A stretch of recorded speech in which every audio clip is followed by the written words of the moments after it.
Phone ചോർത്തലിൽ മുൻ MLA PV അൻവറിനെതിരെ Malappuram police കേസെടുത്തു. തന്റെ ഫോൺ ചോർത്തിയെന്ന കൊല്ലം സ്വദേശി മുരുകേഷ് നരേന്ദ്രന്റെ പരാതിയിലാണ് കേസ്. മുരുകേഷിന്റെ മൊഴി രേഖപ്പെടുത്തിയതിന് തൊട്ടു പിന്നാലെയാണ് പോലീസ് കേസെടുത്തത്. പോലീസ് ഉദ്യോഗസ്ഥരുടെ അടക്കം പലരുടെയും ഫോൺ നമ്പർ ചോർത്തിയിട്ടുണ്ട് എന്ന് PV അൻവർ വെളിപ്പെടുത്തിയിരുന്നു. യൂനസ് വിവരങ്ങൾ നൽകാൻ വേണ്ടി. യൂനസ്, ഈ കേസിന്റെ വിശദാംശങ്ങൾ എന്തൊക്കെയാണ്?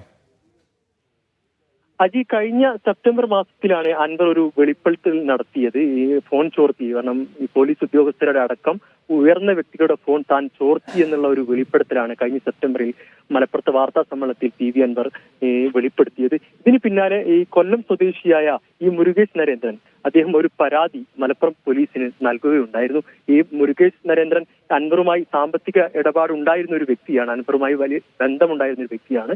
പിന്നീട് അൻവറുമായി ഒരു തർക്കം ഏർപ്പെട്ടു. അൻവറിന്റെ പാർക്കുമായി ബന്ധപ്പെട്ടു മറ്റു അൻവറുമായുള്ള പല കാര്യങ്ങളിലും നിയമ നടപടി നടത്തുന്ന ഒരു വ്യക്തി കൂടിയാണ്. അദ്ദേഹം ഒരു പരാതി നൽകുന്ന ഒരു സാഹചര്യം ഉണ്ടായി. അതിനെതിരെ മലപ്പുറം പോലീസ് ആ ഒരു പരാതി തള്ളുകയും ചെയ്തു. പ്രത്യേകിച്ച് പോലീസ് പറഞ്ഞത് ഈ ഒരു വെളിപ്പെടുത്തലിൽ കാര്യമായിട്ടുള്ള ഒരു തെളിവില്ല, കാരണം ഫോൺ ചോർത്തിയതുമായി ബന്ധപ്പെട്ട് യാതൊരു തെളിവുമില്ല എന്ന് പറഞ്ഞ് ഈ ഒരു പരാതി തള്ളുന്ന ഒരു സാഹചര്യം ഉണ്ടായി. ഇതിനെതിരെ ഈ മുരുകേഷ് എന്ന് പറയുന്ന വ്യക്തി ഹൈക്കോടതിയെ സമീപിക്കുകയാണ് ഉണ്ടായിരുന്നത്. ഹൈക്കോടതിയിൽ നിന്ന് ഒരു നിർദ്ദേശം വന്നു പോലീസിനോട്. ഇത് ഗുരുതരമായിട്ടുള്ള ഒരു ആരോപണമാണ്, ഇതിൽ കൂടുതൽ അന്വേഷിക്കണമെന്ന ഒരു നിർദ്ദേശം ഹൈക്കോടതിയിൽ നിന്ന് വന്നു. അതിന് പിന്നാലെയാണ് ഇപ്പോൾ ഈ മുരുകേഷിനെ ഇപ്പോൾ കൊല്ലത്ത് നിന്ന് മലപ്പുറത്തേക്ക് വിളിപ്പിച്ച് മൊഴി രേഖപ്പെടുത്തിയത്. ഇപ്പോൾ മൊഴി രേഖപ്പെടുത്തിയതിന് പിന്നാലെ കേസ് രജിസ്റ്റർ ചെയ്യുകയും ചെയ്തു.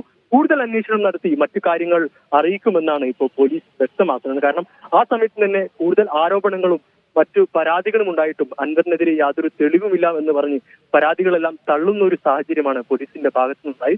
അതായത് ഇത് ഹൈക്കോടതിന്റെ ഒരു നിർദ്ദേശമാണ്. ആ ഒരു സാഹചര്യത്തിലാണ് പോലീസിന്റെ പുതിയൊരു നടപടി.